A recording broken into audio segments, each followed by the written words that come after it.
Fala pessoal, muito bem-vindos novamente a mais um episódio do Dreamcast. Esse programa que foi um sonho de construção meu, Dr. Jorge Rezec, do coach Agnaldo Alves e do nosso nutricionista Gustavo Pereira. Nós formamos um time então para levar o máximo de conteúdo para vocês sobre saúde, bem-estar, estilo de vida e, claro, melhorar o dia a dia de vocês. Nós trabalhamos aqui cada dia para exatamente deixar o dia a dia de vocês cada vez melhor. E viemos esta semana para falar com vocês sobre um tema fantástico, né?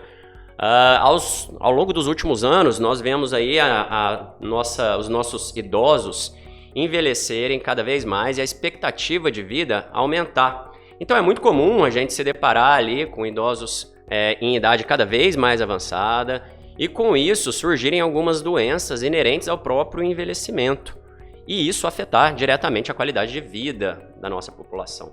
E uma das principais doenças que vai afetar a qualidade de vida desse idoso é, sem dúvida nenhuma, uma doença chamada sarcopenia. A sarcopenia é um conceito novo, né, relativamente novo que surgiu e vem sendo estudado cada vez mais a fundo, porque a qualidade muscular ela impacta diretamente na qualidade de vida desse nosso idoso. E a sarcopenia ela é a perda dessa massa muscular inerente ao envelhecimento, e ela começa a acontecer, pasmem, a partir dos 30 anos de idade, né? Então, a partir dos 30 anos de idade, acontece 4 fatores ali que vão ser determinantes na qualidade muscular desse nosso idoso, né? A alteração da carga hormonal, a presença ou não de atividade física regular, a nutrição, sim, a dieta é impactante sobre isso, e o sono. Então a carga muscular ela depende necessariamente desses 4 fatores. Eu tenho muito paciente que às vezes fala que está malhando muito bem e que não sente ali um desenvolvimento muscular tão bom, porém ele não está dormindo bem, né? Tá consumindo álcool de uma forma mais exagerada, a nutrição não está legal e o sono está inadequado. Então assim, coisas que não favorecem o desenvolvimento muscular. Então eu vou começar falando aqui da carga hormonal. A partir dos 30 anos de idade, então a gente já começa a ter um leve declínio hormonal sobre a produção principalmente dos nossos hormônios androgênicos, tanto no homem quanto na mulher. Isso daí impacta diretamente sobre a atividade dos receptores celulares da massa muscular, sobre estímulo ou não de desenvolvimento dessa musculatura. Então a redução hormonal progressiva que acontece, ela pode sim acarretar ali um baixo estímulo muscular. E às vezes essa musculatura tender a ficar mais flácida ao longo do próprio envelhecimento. Então a modulação hormonal, que é uma atividade médica que a gente pratica no consultório regularmente com nossos pacientes, ela vem ali para manter níveis hormonais saudáveis e ela tem sim indicação e necessidade de acompanhamento e não necessariamente ela deve ser realizada em todos, mas os pacientes que têm indicação se beneficiam muito da manutenção da carga hormonal. O segundo fator que eu queria falar com vocês é sobre atividade física e para isso eu vou chamar um cara que é especialista no assunto, o nosso coach Agnaldo Alves. Olá pessoal, o coach Agnaldo Alves aqui. Esse é um fator muito importante mesmo, assim como a gente já tem notado no dia a dia, né, gente que está em campo, vê que isso é real, né, essa perda de massa magra, essa perda de massa muscular, ela acontece, como o Dr. Jorge falou, a partir dos 30 anos. E a cada ano que passa, a gente vê que esse declínio ele vai se acentuando. E dentro da atividade física, dentro do exercício físico que a gente recomenda para essas pessoas que têm, né, esse declínio de massa magra, de perda de músculo, os exercícios de força eles são muito importantes para essa manutenção, né? É claro que tem a questão dietética, né? Tem a questão também do equilíbrio do eixo hormonal, mas o exercício ele vem para complementar isso. Então a gente recomenda para os nossos idosos, a gente aplica na verdade de uma forma geral esse aumento dessa capacidade de força, né, para estar melhorando a questão da manutenção de massa muscular. Mas a gente não pode esquecer da questão da alimentação, né? A gente nota que essas pessoas têm também um declínio aí na ingestão de proteína, né, da questão dietética que não é de acordo. Na verdade, acaba sendo ao contrário do que eles deveriam estar se alimentando. Então, a indicação aí é um treinamento, atividade física voltado para a força mesmo, para ganho de massa muscular, né? Vou passar a bola para o nosso amigo Gustavo. Deixa eu só aqui perguntar um negócio para você aqui, né? Eu vi muitos trabalhos ali que mostram, cara, que a atividade conjugada ela é melhor do que a atividade isolada, né? Então, por exemplo, eu fazer um trabalho de atividade resistida associado a um condicionamento cardiovascular, eu melhoro não só a circulação, o rendimento muscular, mas a fibra muscular no desenvolvimento. Você também é a favor de fazer a atividade conjugada ou não? Bem lembrado, Jorge, esse assunto. Olha, eu não trabalho somente a parte de exercícios isolados, né?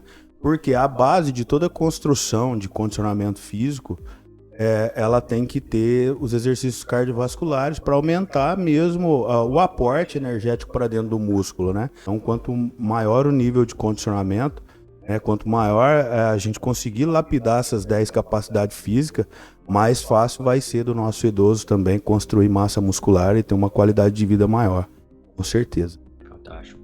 Bom, o Aguinaldo reforçou bem essa situação da importância do treinamento de força e também essa diversidade de treinamento, né? Tanto a capacidade física, metabólica, né? De treinamento de força, como essa parte cardiovascular.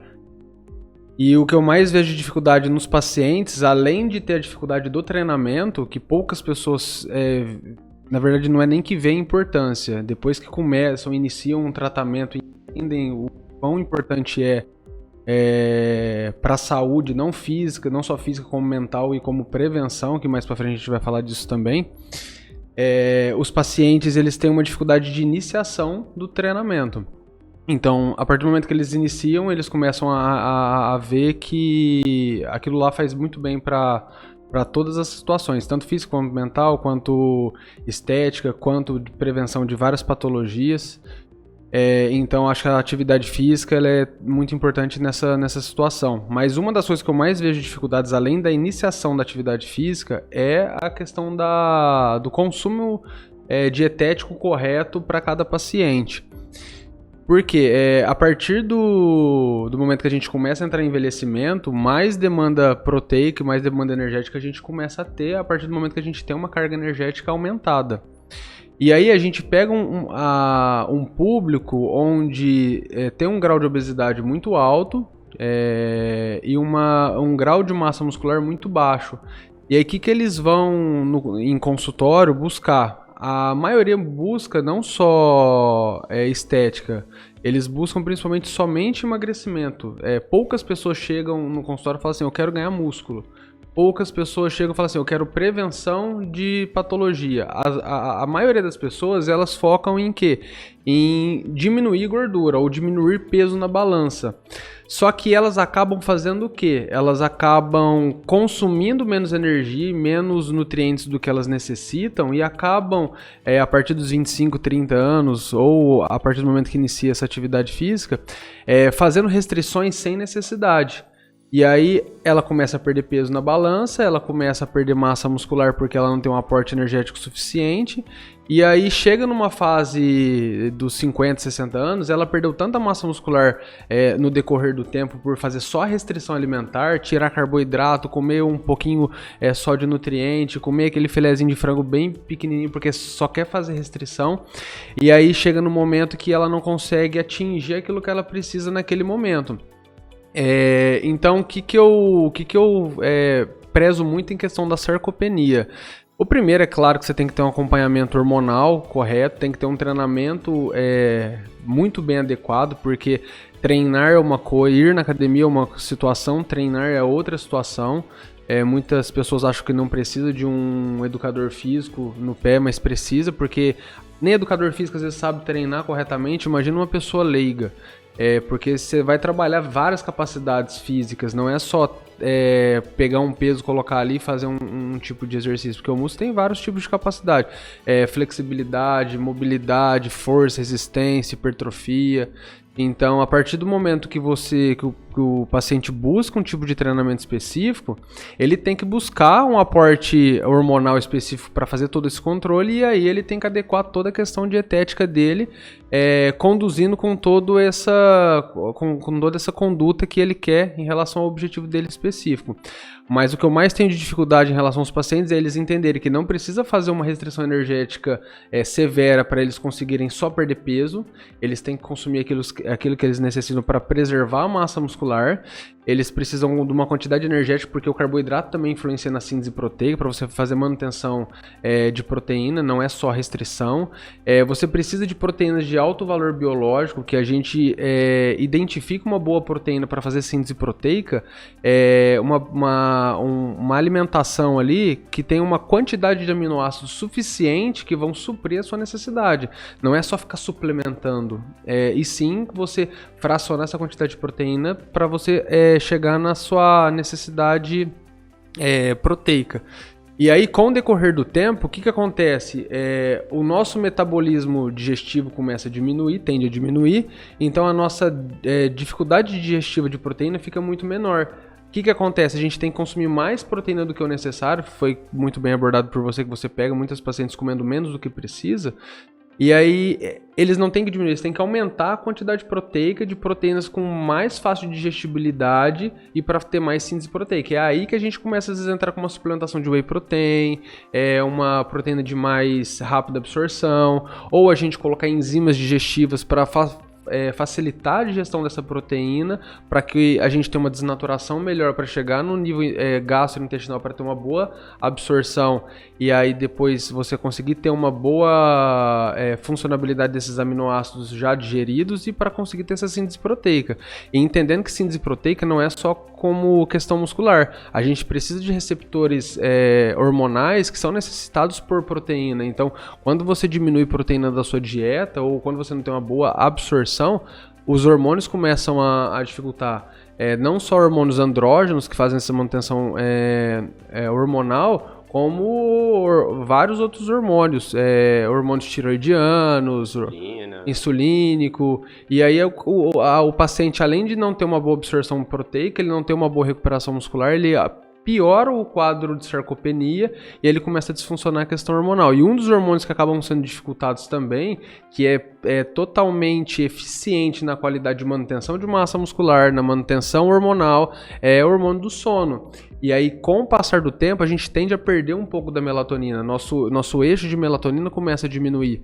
E aí, muitos dos pacientes, eles não valorizam a questão do sono, que é uma parte básica. Acham que dormir 4 horas por noite, e eles têm uma suficiência de sono, e não é bem isso. O Jorge pode explicar pra gente aí qual que é o tempo ideal que a gente consegue ter uma boa manutenção de massa muscular, uma boa regulação do ciclo circadiano, uma boa regulação do ciclo hormonal e a quantidade de sono suficiente para a gente não ter vários problemas futuros em relação à sarcopenia. Só para eu pegar o gancho, ainda sobre a parte dietética nessa sarcopenia, uma coisa que eu acho que todo mundo tem dúvida, né, é sobre suplementação, né, cara? Eu frequentemente pego pacientes com sarcopenia aqui, eu sempre acompanho junto com um nutricionista para me ajudar nessa parte, né? Mas eu gosto muito de alguns suplementos específicos, cara, na sarcopenia. Por exemplo, a creatina, que é fantástico, né? Tem várias indicações, dentre elas a sarcopenia é legal. E eu gosto muito do HMB, cara. Hidroximetilo-butirato. Isso, Eu não gosto muito do BCAA como um todo, né? Porque parece que os trabalhos não são muito legais, mas o HMB especificamente, ele tem um resultado até que bacana. Especificamente na sarcopenia também o whey protein, exatamente porque a gente não consegue às vezes bater carga proteica nesse tipo de paciente, aí você consegue às vezes utilizar uma proteína hidrolisada, né, que tem uma alta absorção, então ele não precisa de digestibilidade boa para isso, e são coisas mais comumente usadas. Tem mais alguma coisa que você usa aí que eu não citei? Então, os que eu mais gosto são esses, né, que é o hidroximetilbutirato, que é um metabólito da leucina, e é um aminoácido de cadeia ramificada já metabolizado. O BCAA realmente não tem estudos mostrando, porque assim, para a gente conseguir ter uma boa manutenção de síntese proteica, a gente precisa dos 8 aminoácidos essenciais. Então só 3, os estudos mostram que você, para ter uma funcionalidade boa de BCAA, você tem que ter uma quantidade muito alta, para melhorar a questão de níveis inflamatórios, não focado em relação à manutenção muscular e síntese proteica. Porque assim, o que faz a síntese proteica é estímulo insulínico, e a leucina é um dos mais insulinotrópicos que a gente tem junto com a glicose. Mas se a gente joga um pico insulínico que não gera uma carga de aminoácido, um aminograma bem completo, a gente não consegue Pode ter essa até síntese piorar. proteica. Pode até piorar e você cria uma resistência à insulina. E quando você tem resistência à insulina, você não só cria quadros de hiperglicemia, você tem a dificuldade também de síntese proteica. Porque a insulina é o que vai fazer ser o hormônio anabólico ali para sintetizar essa proteína.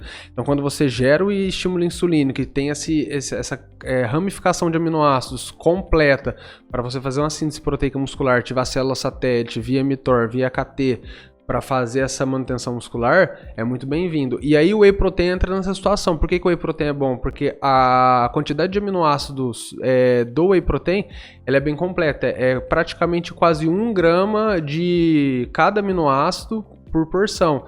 Então, quanto mais perto de 1 grama ali de leucinos, leucina, valina, fenilalanina, treonina, enfim, melhor essa qualidade do Whey Protein. A creatina, fantástico. Eu falo que a creatina serve para todo mundo, desde criança, idoso, para tudo, é claro.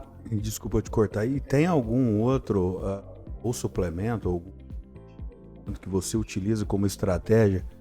Porque assim, o que eu noto? Que tem pessoas que eu atendo e ele não tem essa ingestão suficiente e passa por algum nutricionista ou um profissional da sua área e que prescreve o whey, no caso, e essas pessoas não conseguem, por exemplo, fazer o uso desse suplemento. Tem alguma coisa que você utiliza como estratégia para estar suprindo essa necessidade quando a pessoa não consegue se adaptar ao uso do whey protein, por exemplo? Assim, eu sempre dou preferência para comida, né? O ideal é sempre colocar o alimento em primeiro lugar.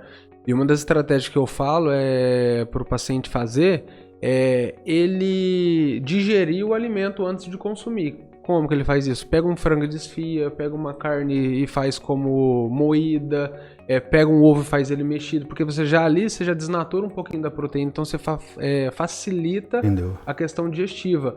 Um dos suplementos que hoje você encontra bem em conta no mercado, que favorece também a parte de digestibilidade, é a betaína HCl, que é um estimulante de ácido clorídrico. Você vai pagar, acho que uns R$20 numa farmácia de manipulação. E você ativa ácido clorídrico, você melhora essa parte de digestão proteica. Então, a hora que você consumir uma proteína de mais alto valor biológico através da alimentação, você faz o consumo da betaína junto, que você favorece essa síntese proteica. Porque uma coisa que assim, a gente tem observado também, né, que o idoso em si parece que, não sei se é preguiça de mastigar ou alguma coisa assim, porque eles dão preferência para alimentos mais fáceis, moles, né? Mais mole, né? Então, você vê que assim, eu observo muito isso. Você vê comendo muito biscoito, pão, essas coisas mais de massa, farinha branca, né? Então, não é algo que assim, que vai dar um aporte, né, proteico para a pessoa desenvolver aquela massa muscular que ela precisa, né? Porque sem esses macronutrientes no organismo não se forma. Você pode treinar, você pode dormir bem, que a mágica não vai acontecer, né? Uma das dificuldades do idoso entra com sarcopenia. Quando a gente foca em sarcopenia, a gente avalia toda a questão de perda de massa muscular geral, e uma das massas musculares que a gente perde é de mandíbula. Então, assim, o obeso e o idoso, eles têm uma dificuldade muito grande de mastigação de coisas mais duras, tanto que você pega muito o obeso quando vai começar a mastigar alimentos mais duros, carne, eles têm travamento de mandíbula, porque você, quando estimula muito a musculatura, você tem uma tensão ali, né? Sim. Então, quando você pega o idoso que não tem uma boa massa muscular de mandíbula, ele tem preferências principalmente de alimentos mais amolecidos. O pão, o leite, o iogurte, caldo, esses alimentos mais de... Então, você acha que assim, ocorre um certo grau aí de atrofia dessa musculatura ou de perda de força mandibular, que a pessoa não consegue comer alimentos mais sólidos, mais duros, vamos dizer assim? É um dos fatores, né? Acho que seria mais falar hipotonia mesmo. Hipotonia, né? Isso. É uma fraqueza muscular ali. Isso. Da musculatura da mandíbula. E aí acaba não conseguindo ter essa mastigação. E aí o paciente que já vem com essa boa conduta ao longo do tempo, por isso que a gente fala e a gente vai reforçar muito isso. Ele vai se readaptando, né? Isso. Sem querer mesmo ao estilo da alimentação. E aí entra, por isso que tem a questão, você chega na avó, tá fazendo caldo, uma sopa, faz um bolo, coisas realmente mais líquidas e mais moles. o famoso café da manhã de vó, que é o leite com Toddy, o bolinho de fubá. Uma das estratégias que a gente pode usar também é a gente trabalhar a questão de receitas, igual você pode fazer como um café da manhã, que entra com como é que fala, como se diz, com essa textura mais amolecida. Faz um bolo com ovos, banana, coloca alguma fibra, coloca algum antioxidante ali. Então ter um pouquinho de variedade em relação a receitas para conseguir adequar com a conduta do paciente e ele consiga fornecer aquilo que ele necessita. E de última opção, a gente vai entrar com as suplementações. Primeiro a gente foca, a gente módulo básico, que é a qualidade de sono, porque não adianta eu encher ele de whey protein sendo que esse cara não dorme. Não adianta eu encher ele de enzima digestiva, um monte de proteína, sendo que não está nem estimulando questão de força, resistência, potência, flexibilidade muscular. Então eu vou adequar o básico, hidratação, alimentação, colocar alimento, regular o sono, regular o eixo hormonal, começar a treinar, aí depois eu venho para essa fase. Comecei a alimentação, não consegui fornecer o que eu preciso, aí eu vou entrar com a suplementação. Porque o maior receio, principalmente de idoso, eu vou no Gustavo, eu vou no Jorge, eu vou no Aguinaldo, não vou dar conta de fazer o treino que ele vai passar, eu vou no Jorge, ele vai me passar o hormônio, eu vou no Gustavo, ele vai me passar um monte de coisa de suplemento, eu não vou conseguir fazer. E não é isso. O Jorge vai avaliar o hormônio, eu até tenho um histórico de um paciente que chegou pra mim querendo modular o hormônio. E aí eu indiquei pro Jorge, a hora que o Jorge foi ver os hormônios dele, estavam lá no topo. E não teve necessidade de fazer a modulação hormonal. Por isso que eu falo que tem que ter todo um acompanhamento. Tem uma parte médica também, só para finalizar essa parte, que assim, normalmente eu pego pacientes idosos que usam, cara, sem parar, inibidor de bomba de prótons, né? Que são os prazóis aí.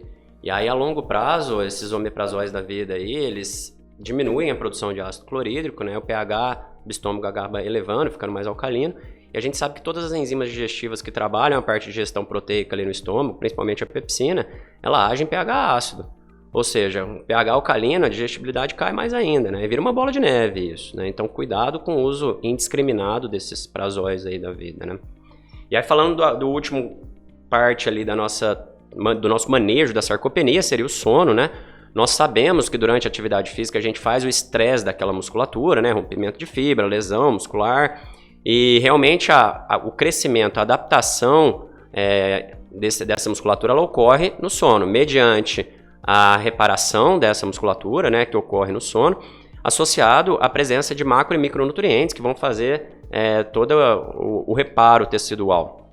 Isso daí, ele é hormônio dependente, a gente sabe que o hormônio tem que entrar para interagir e maestrar tudo isso, e ele também faz o sono, né, além disso tudo, faz também regulação de eixos neurohormonais, melhora de sistema imunológico, parte antioxidativa, então tem muitos benefícios em relação ao sono.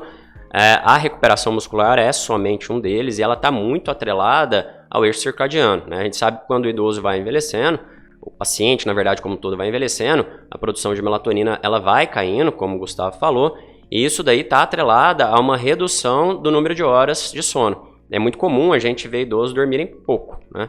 E eles acharem que acordar 4, 5 horas da manhã é normal, dormindo tarde. Então não é normal, né? O tempo de recuperação, por vários estudos, ele gira em torno de 6 a 8 horas. Tem gente que com 6 horas de sono realmente tem um padrão de recuperação muito bom. Tem gente que precisa de 8, às vezes tem gente que precisa até de mais. Então não existe um padrão muito regular, mas a média seria de 6 a 8 horas de sono. Então, a suplementação de melatonina, cara, é uma coisa que eu faço muito frequente no consultório. E aí, isso daí, gente, não é uma receita de bolo. Eu tava até falando com o Gustavo aqui antes, que às vezes a miligrama que eu uso pra mim é diferente da dele, que é diferente da do meu pai. Então, é uma coisa que você tem que usar e reavaliar, não é usar e manter aquela dose pra sempre, porque existem alguns efeitos que a gente tem que ficar de olho em relação à presença ou não. E ela consegue modular positivamente não só o sono, mas a melatonina é o nosso hormônio mais antioxidante que nós temos, então melhora do estresse oxidativo como um total, né? Outra coisa que eu vejo são alterações do eixo do cortisol, né? Às vezes fadiga adrenal, então a avaliação do eixo do cortisol é muito legal.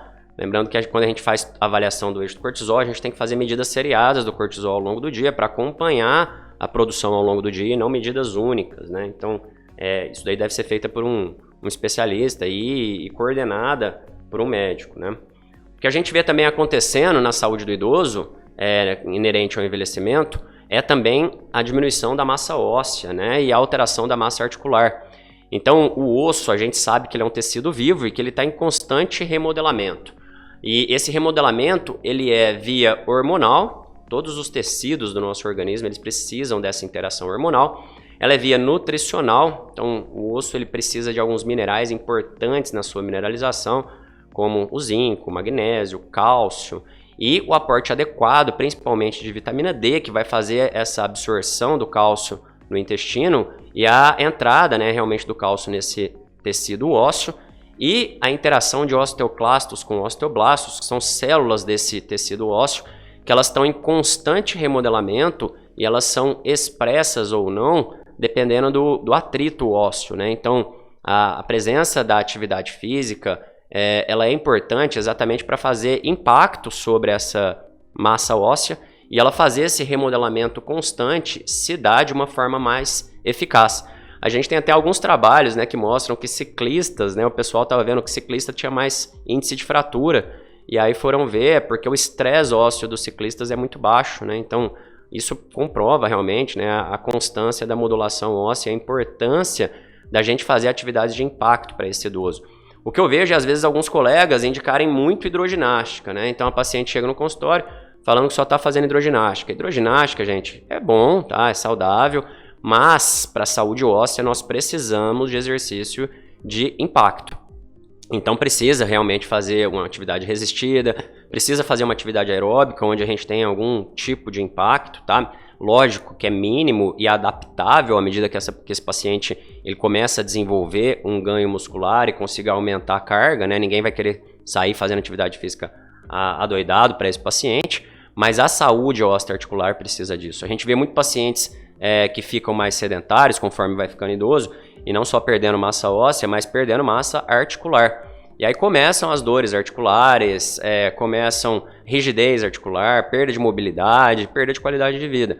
A gente sabe que a articulação também é um tecido vivo ali, e ela precisa de um aporte hídrico, né, de água suficiente, e ela tem uma parte que ela é glicoproteica, então eu preciso ter uma alimentação proteica adequada e uma interação dessas proteínas com glicose para a gente conseguir formar. A gente tem alguns açúcares importantes ali na presença da articulação, né, que é a condroitina e a glicosamina, e isso daí tem que interagir com essa parte proteica e formar então um gradiente articular bom. Quando a gente não tem isso acontecendo, começam aí lesões articulares, até mesmo formação de hérnia de disco ou artroses, degeneração articular e óssea, que vão acabar piorando a qualidade de vida desse paciente, né? Então a gente sabe ali que a parte muscular, óssea, articular, ela está atrelada a tudo isso que a gente está falando em relação à síntese e interação hormonal, atividade física, sono.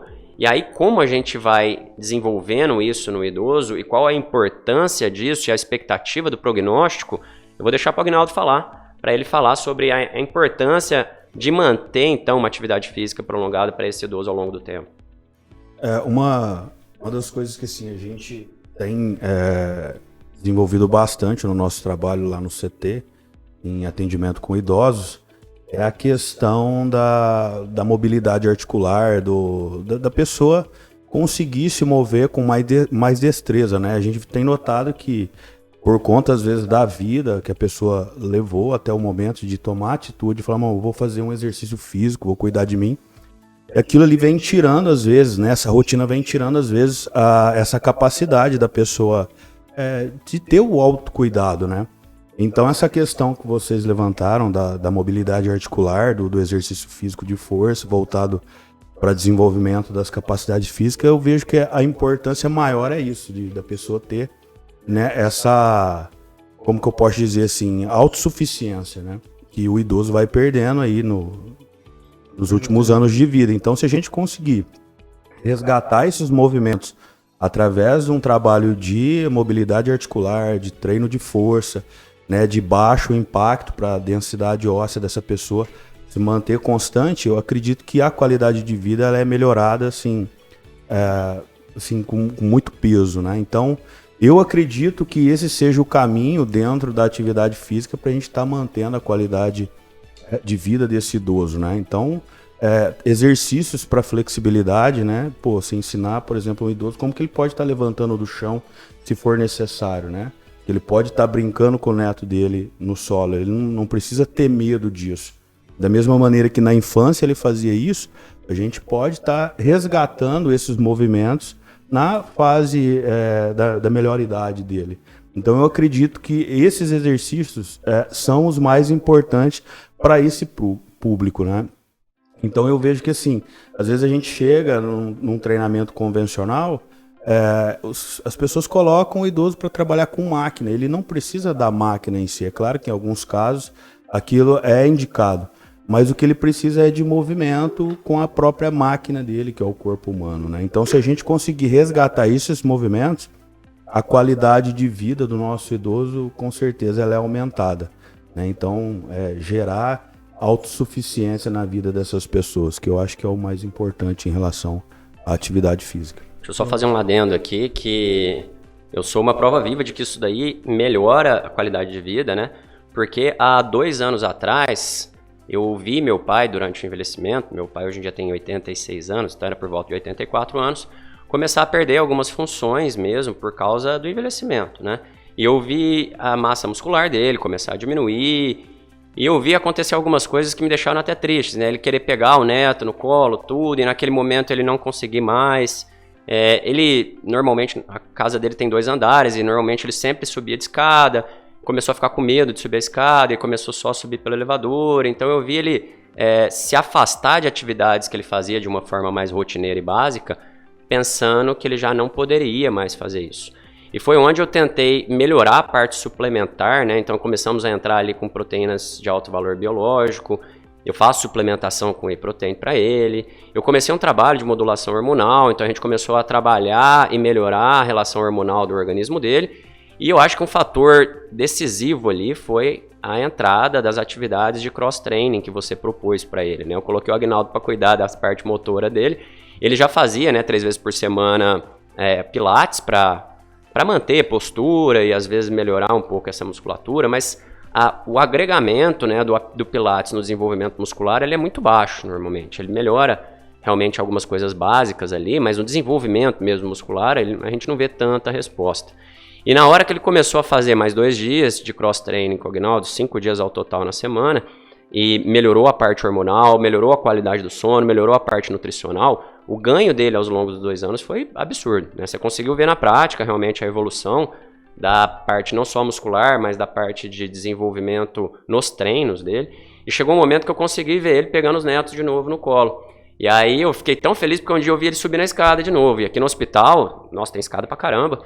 E eu vejo ele fazendo isso agora direto, ele não usa mais o elevador. Então, cara, quando você vê isso acontecer, isso pra mim é fantástico, né? Eu não quero que esse idoso ele seja musculoso ou tenha uma estética boa.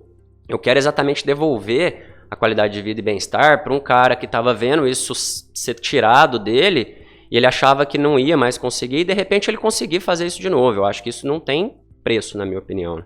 Acho que quando a gente consegue devolver essa expectativa para a pessoa e ele vê que sim, ele é capaz de ter uma vida como ele sempre teve, né? Ativa, de trabalhar, de poder curtir a família, né?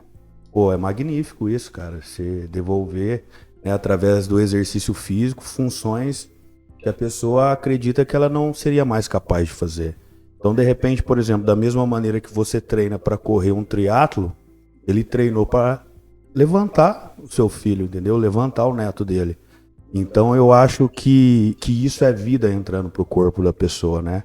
Então, o nosso papel aqui, a nossa função, a nossa missão, voltado para o idoso, acaba sendo essa, né? Da gente devolver vida para eles, né? E quando a gente consegue acertar, né? É isso que você falou, né? Pô, você vê seu pai subindo escada novamente. Um dia eu conversei com ele, falei, seu doutor, você é uma pessoa ativa, eu te admiro, quero chegar na tua idade com essa pegada, com esse vigor, né? Então não deixe de fazer as coisas. Pô, lá no seu trabalho você vai, sei lá, no segundo andar lá do hospital, vai de escada, né?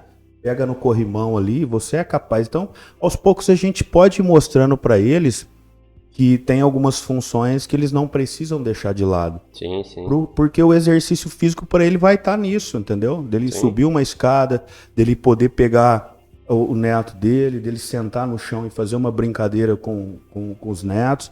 Então eu acho que acaba até motivando mais e mantendo mais esse idoso engajado num treinamento físico. Ele tem um porquê fazer determinada atividade, porque se a gente não tiver um propósito, a gente vai ficar que nem um barco à deriva, entendeu? Mas se a gente tiver um objetivo para, sei lá, mirar ali, falar, pô, eu vou fazer essa atividade física porque eu quero ver meus filhos crescerem, eu quero participar da vida deles, né?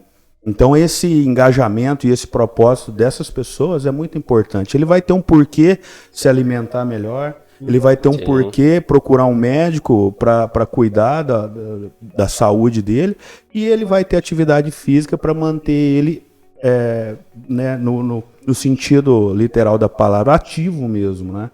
Então essa a minha missão é essa, de poder devolver para essas pessoas, né, esse resgate do movimento e poder estar tendo uma vida mais plena, né? Porque uma pessoa que, sei lá, não tem energia, a pessoa que fica prostrada num sofá, numa cama, ela não tem vida. Para mim, ela não vive, né? E a gente sabe que 2 fatores, na verdade, mandatórios para que isso se desenvolva nesse paciente é a disciplina e a constância, né? Isso eu acho que para todo mundo. Mas no idoso isso é muito mais obrigatório, porque a imobilidade, quando ela se instala em algum momento, ela vem junto com uma perda muito rápida dessa massa muscular que ele conquistou.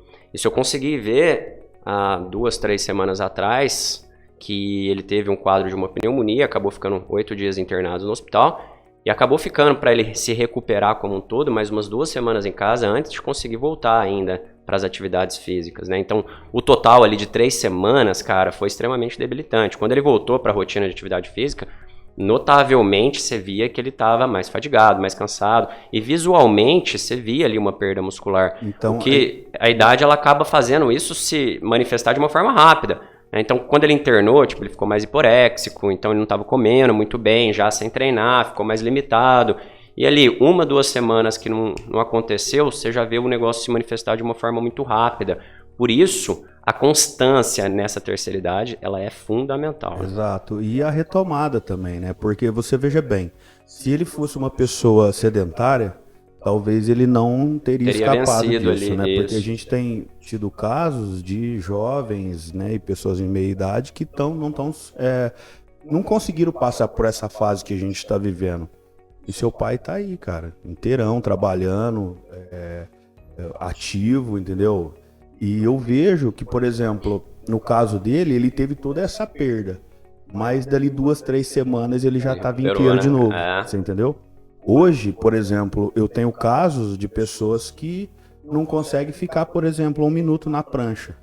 Cara, seu pai com 86 anos fica 3 minutos na prancha. Fica 3 minutos na prancha. 3 minutos na prancha, cara. O que é ficar 3 minutos numa prancha, entendeu? O cara fica, filho. Então, isso mostra muita coisa pra nós, né? Que de repente a pessoa tem ali 25, 30 anos, mas ela não tem às vezes a energia que um cara de 86 anos tem. Né? Então esse condicionamento físico, se a pessoa vier alimentando durante toda a vida, ela vai viver uma vida com qualidade, entendeu? Esses dias eu estava vendo um vídeo, um senhor de 104 anos participando de uma corrida de 100 metros na pista de... Que é aquilo, cara? Você entendeu? Então eu acho que isso é gratificante. Entendeu? Esse é o ponto, né? Eu acho que é aí que a gente tem que levar os nossos idosos, as pessoas que a gente vem acompanhando também desde a infância, e eu acredito que esse seja o objetivo, sabe? Da gente poder proporcionar essas coisas para essas pessoas. Que ele não queira competir em nada, mas que ele queira competir com ele e ser melhor. Cada dia melhor. Exatamente, entendeu? É o famoso vamos viver, não sobreviver. Exato. Na verdade, o impossível é a questão de opinião, né, cara? Ele tá num bloqueio mental, né? Eu acho que é muito isso. Ô Gu, e em relação à nutrição, cara, a gente falou ali sobre a carga proteica, tudo, mas a gente sabe que a nutrição também, ela oferece, a gente vê muitas pessoas falarem sobre macronutrientes, né? Mas a nutrição, ela oferece ali os micronutrientes com cofatores que vão ajudar toda essa cascata energética, proteica, a ocorrerem de uma forma mais eficiente. E a gente sabe que esses micronutrientes eles estão muito mais presentes em alimentos de verdade, né? E não esses industrializados, ultraprocessados, tudo. Qual que é a importância, cara, desses micronutrientes na relação dieta e envelhecimento? Na verdade, muito bem reforçado por você a importância de consumir alimentos de verdade. Porque você vai ter, além dos nutrientes fornecidos na dieta, você tem os precursores de comer verdura, legumes, frutas. Quando você come alimentos com muitos aditivos, conservantes, além de você não fornecer o que você necessita para o paciente, você acaba roubando isso daí. Então, eu vou dar um exemplo clássico de farináceos. Farináceos são ricos em fosfato, e fosfato é um dos aditivos ali que mais rouba a vitamina D. E a vitamina D é um dos fatores mais importantes para a saúde óssea do idoso. Então, além desses produtos alimentícios não fornecerem nutrientes que a gente necessita, eles roubam. Então, a gente sempre reforça a questão de você ter diversidade de alimentos coloridos, verdura, legumes, frutas, porque além de você fornecer complexo B, antioxidantes, vitaminas, minerais, vários nutrientes, você leva o carreador deles, então você facilita a entrada e a biodisponibilidade desses nutrientes. Aí depois que esse paciente consegue ter uma boa alimentação, boa digestibilidade, bom aporte de micronutrientes, a gente identifica através de sinais e sintomas que esse paciente tem, cansaço, fadiga, perda de memória, a gente identifica os nutrientes que ele mais tem deficiência. A gente pega um exame de vitamina D baixo, a gente sabe que se a gente melhorar a vitamina D, provavelmente esse cálcio vai ser mais absorvido. Se a gente faz a vitamina D mais alta e esse cálcio não está absorvido, a gente favorece um pouco mais o aporte de cálcio. Se esse paciente tem um pouco mais de tensão muscular, fadiga, dificuldade de mobilidade, cãibra, é sinal que ele está com deficiência de magnésio. Se esse paciente tem uma queda de cabelo mais severa, unha quebradiça, a gente sabe que ele está com deficiência de zinco. E aí que a gente começa a fornecer mais os nutrientes, e aí a gente entra com suplementação. E uma das coisas que a gente tem que fornecer também, além dos micronutrientes, são os antioxidantes, os flavonoides, para fazer principalmente reparo oxidativo, para esse paciente conseguir ter menos inflamação possível, menos radicais livres, para fazer manutenção tanto celular quanto de diminuição do envelhecimento precoce, porque como ele já vai entrar em sarcopenia, ele tem que fazer esse metabolismo dele ser mais ou menos uma pessoa de 30 anos bem ativa com 60, 70 anos. Fazer o corpo funcionar. E como que o corpo funciona? Através de formação energética. Então, toda vez que a gente forma uma energia, a gente gera um metabólico e isso gera um radical livre e isso pode estressar a célula. Só que se a gente tem uma demanda de antioxidante de bons nutrientes para fazer um reparo, esse cara vai viver até 86, 90, 104 anos com respaldo energético muito bem. E claro, a gente não pode negligenciar que a questão do envelhecimento que ele vai ter muito mais dificuldade, só que quanto melhor condicionado ele tiver, bem nutrido ele tiver e bem respaldado ele tiver, melhor essa questão de envelhecimento. Aí entra a questão, eu vou viver ou vou sobreviver? Porque se a pessoa conseguir colocar tudo que ela precisa de nutrientes, não é só suplementar, porque se fosse só suplementação, iria ser muito fácil. As pessoas que não tivessem uma boa rotina e não conseguissem treinar ou fazer um aporte hormonal, uma boa alimentação, viveria de cápsula e viveria até 100 anos. E não é isso, é muito além disso. É mudar o hábito alimentar, melhorar a qualidade do sono, fornecer aquele nutriente que precisa e, se necessário, entrar com a suplementação. Então, para finalizar, pessoal, deu para entender que o acompanhamento, o manejo da sarcopenia, ele é multiprofissional, né? Precisa de vários profissionais atuando para que seja corretamente conduzido. E a gente está aqui exatamente para propor para vocês sempre discussões para melhorar a qualidade de vida, não só do idoso, mas de vocês como um todo. Eu vou agradecer a presença de vocês e vamos finalizar aqui e já dar um adendo que no próximo programa a gente vai ter um convidado mais que especial para falar exatamente sobre esse tema que a gente conversou hoje, sobre a sarcopenia, a saúde do idoso, e contar um pouco da história dele para vocês o conhecerem. Semana que vem eu falo quem quer, fiquem todos aí na curiosidade. Um grande abraço e até o próximo programa. Valeu! Show.